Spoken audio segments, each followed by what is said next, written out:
Comscore नुसार आता isakal.com आहे देशातील नंबर 1 ची मराठी न्यूज वेबसाईट। प्रत्येक अपडेटसाठी isakal.com ला नक्की भेट द्या।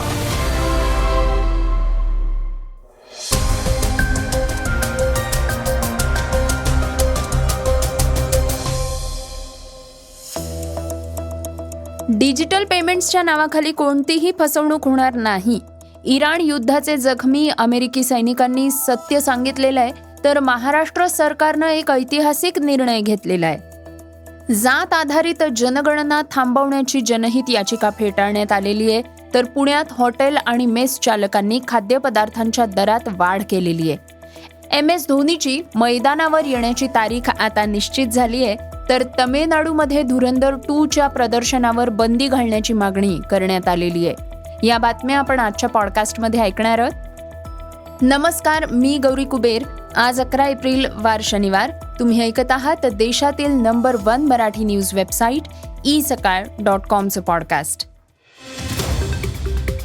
पॉडकास्टची पहिली बातमी डिजिटल पेमेंट्स बाबत। आज डिजिटल पेमेंट्स आपल्या दैनंदिन जीवनाचा एक अविभाज्य भाग बनलेला आहे, परंतु या वेग आणि सोयीसोबतच एक मोठी समस्या सुद्धा निर्माण झालेली आहे, ती म्हणजे डिजिटल फसवणूक।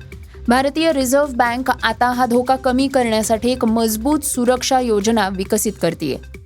RBIचा असा विश्वास आहे की डिजिटल पेमेंट प्रणाली जसजशी सोपी आणि वेगवान झाली आहे, तसतशी ती फसवणूक करणाऱ्यांसाठीही सोपी होतीये। ही समस्या लक्षात घेऊन RBIनं अनेक नवीन सुरक्षा उपाय सुचवणारं एक चर्चा पत्र प्रसिद्ध केलंय। लोकांना अधिक सुरक्षित करणं आणि त्यांच्या पैशांवर त्यांना चांगलं नियंत्रण देणं हा या मागचा उद्देश आहे। सर्वात महत्त्वाचा प्रस्ताव असा आहे की लहान रकमा वगळल्या तर मोठ्या व्यवहारांना थोडा विलंब होऊ शकतो।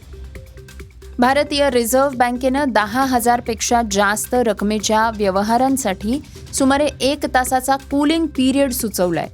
हा नियम UPI सारख्या जलद पेमेंट प्रणालींना सुद्धा लागू होऊ शकतो, ज्यामुळे ग्राहकांना गरज पडली तर व्यवहार थांबवण्यासाठी वेळ मिळेल। पॉडकास्टची दुसरी बातमी अमेरिकन सैनिकांची। इराणसोबत युद्धविराम जाहीर होताच अमेरिकन सैनिकांनी ट्रम्प प्रशासनाचा पर्दाफाश करण्यास सुरुवात केली। युद्धादरम्यान कुवेतच्या तळावर तैनात असलेल्या सैनिकांनी अमेरिकन मीडियाला मुलाखत दिली आहे। मुलाखत देणारे तेच सैनिक आहेत जे कुवेत तळावरील हल्ल्यातून थोडक्यात बचावले होते। मार्च 2026 मध्ये इराणनं कुवेत तळावर हल्ला करून 6 अमेरिकन सैनिकांना ठार केलं। अमेरिकेनं हा हल्ला कधीही आपला पराभव म्हणून स्वीकारला नाही। या मुलाखतीत सैनिकांनी आपला पराभव मान्य केला। त्यांनी सांगितलं की इराणनी हा हवाई हल्ला पूर्ण नियोजनानं केला होता। आमची इच्छा असूनही आम्ही पळून जाऊ शकलो नाही। हे इराणींसाठी एक मोठं यश होतं। त्या दिवशीच्या लढाईत आमचा दारुण पराभव झाला।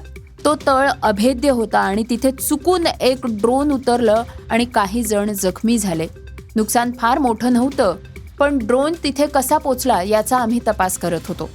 जखमी सैनिकांनी या प्रकरणी मुलाखती दिलेल्या आहेत, मात्र सैनिकांची नावं जाहीर करण्यात आलेली नाहीयेत। पॉडकास्टची तिसरी बातमी महाराष्ट्र सरकारची। नक्षलवादाविरुद्धच्या युद्धात प्राणांची आहुती देणाऱ्या शूर जवानांच्या कुटुंबियांप्रती संवेदनशीलता दाखवत महाराष्ट्र सरकारनं एक ऐतिहासिक निर्णय घेतलाय।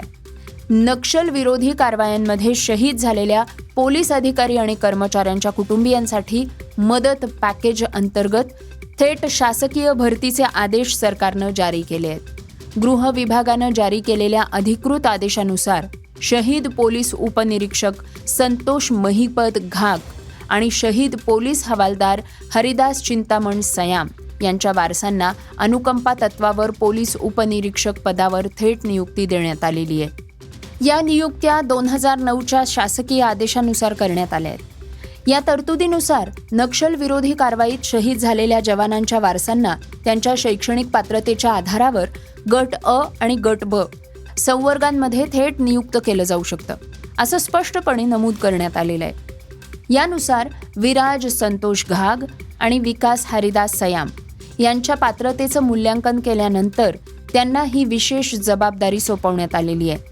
मात्र सरकारनं या प्रतिष्ठित नियुक्तीला एक विशेष अट जोडली आहे। नवनियुक्त अधिकाऱ्यांना गडचिरोलीसारख्या आव्हानात्मक आणि विशेषतः नक्षलग्रस्त भागांमध्ये सेवा बजावावी लागेल. पॉडकास्टची चौथी बातमी जात आधारित जनगणनेची. सर्वोच्च न्यायालयानं केंद्र सरकारला जात आधारित जनगणना थांबवण्याचे निर्देश देण्याची मागणी करणारी याचिका फेटाळली आहे. तसंच जनहित याचिकेत वापरलेल्या भाषेबद्दल सर्वोच्च न्यायालयानं याचिकाकर्त्यांना फटकारलंय. सुनावणी दरम्यान व्यक्तिशः हजर असलेल्या याचिकाकर्त्यावर सरन्यायाधीश सूर्यकांत स्पष्टपणे नाराज झाले होते.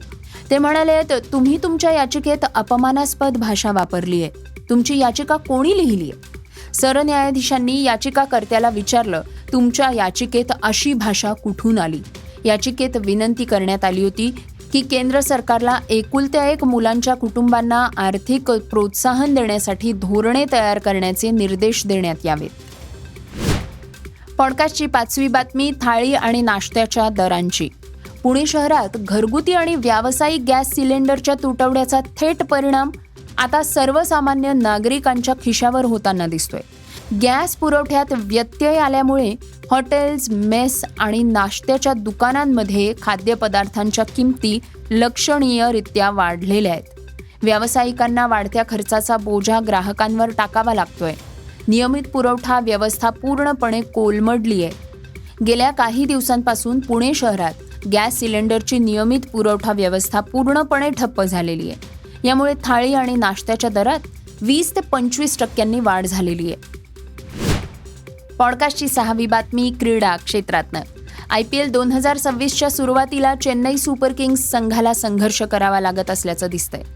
संघाचा आयकन आणि माजी कर्णधार महेंद्रसिंग धोनी पोटरीच्या दुखापतीनं त्रस्त आहे, ज्यामुळे त्याला मैदानात उतरता आलेलं नाही.